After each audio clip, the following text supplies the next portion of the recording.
समुद्र मंथन 14 दिव्य रत्नों की रहस्यमयी कथा क्षीरोधि मथनन देवासुरय कृतंपुरा तत्र रत्नानि चोद्भूतानि तानि वक्ष्ये क्रमागतन। बहुत प्राचीन समय की बात है जब देवताओं और दैत्यों के बीच युद्ध हुआ और देवता शक्तिहीन हो गए। तब भगवान विष्णु ने सभी को एक उपाय बताया, समुद्र मंथन। इस मंथन से अमृत निकलेगा जिससे देवताओं की शक्ति पुनः प्राप्त होगी।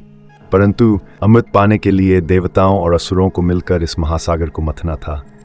मंदराचल पर्वत को मथनी बनाया गया, वासुकी नाग को रस्सी, और फिर समुद्र मंथन प्रारंभ हुआ। जैसे जैसे मंथन आगे बढ़ा वैसे वैसे कई दिव्य रत्न समुद्र से प्रकट होने लगे। आइए जानते हैं उन 14 रत्नों की रहस्यमयी गाथा। हलाहल विष, विनाशकारी अमृत। सबसे पहले निकला था हलाहल, एक घातक विष जिसने पूरे ब्रह्मांड को संकट में डाल दिया। देवता और दानव भयभीत हो गए। तब भगवान शिव ने इस विष को अपने कंठ में धारण किया। तभी से वे नीलकंठ महादेव कहलाए। उच्चैश्रवा, 7 मुखों वाला घोड़ा फिर निकला। उश्रवा, 7 मुखों वाला अद्भुत सफेद घोड़ा जिसे असुराज बलि ने अपने पास रख लिया।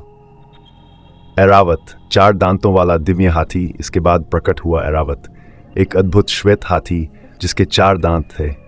यह इंद्रदेव के वाहन के रूप में प्रसिद्ध हुआ। कौस्तुभ मणि, भगवान विष्णु का अलौकिक रत्न। फिर समुद्र ने दिया कौस्तुभ मणि जो इतनी चमकदार थी कि उसका तेज सूर्य से भी अधिक था। इसे भगवान विष्णु ने अपने वक्ष पर धारण कर लिया। कामधेनु, इच्छाओं को पूर्ण करने वाली दिव्य गाय समुद्र से निकली। कामधेनु जो सभी इच्छाओं को पूरा करने वाली थी। इसे ऋषियों को दान कर दिया गया जिससे वे यज्ञ और धार्मिक अनुष्ठानों को संपन्न कर सकें।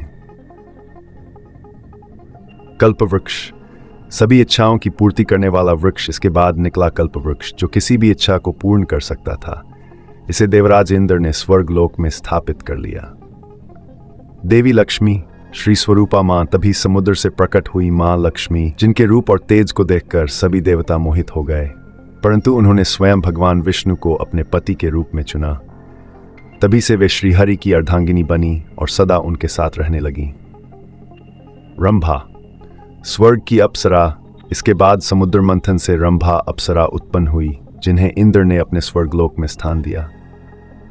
पारिजात वृक्ष, धरती पर दिव्य वरदान समुद्र से प्रकट हुआ। पारिजात वृक्ष जिसे इंद्रदेव ने अपने लोक में स्थापित किया, परंतु द्वापर युग में अर्जुन ने इसे धरती पर लाकर माता कुंती के लिए स्थापित किया।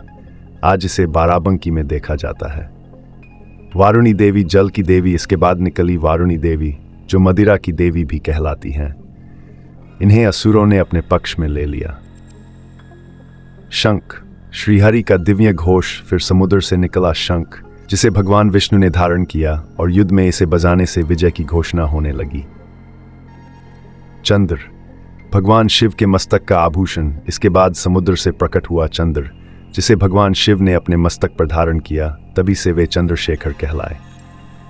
धन्वंतरी, आयुर्वेद के जन्मदाता। समुद्र मंथन से प्रकट हुए भगवान धन्वंतरी जो आयुर्वेद के जनक बने। उन्होंने अमृत कलश लेकर जन्म लिया जिससे अमृत संभव हुआ। अमृत, देवताओं और दैत्यों का संघर्ष। अंत में निकला अमृत जिसे देखकर देवता और असुरों के बीच संघर्ष छिड़ गया। तभी भगवान विष्णु ने मोहिनी अवतार धारण कर देवताओं को अमृत पान करवाया और दैत्यों को वंचित कर दिया। समुद्र मंथन हमें सिखाता है कि जब कठिन परिस्थितियां आती हैं तो धैर्य और परिश्रम से ही सफलता प्राप्त होती है।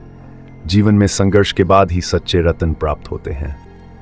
अगर आपको यह वीडियो ज्ञानवर्धक लगा तो इसे लाइक करें, अपने मित्रों के साथ साझा करें और हमारे चैनल प्रोग्रेस प्लस को सब्सक्राइब करें और कमेंट में हर हर महादेव लिखना ना भूलें, जिससे आपको सभी इच्छाएं पूरी होती हैं।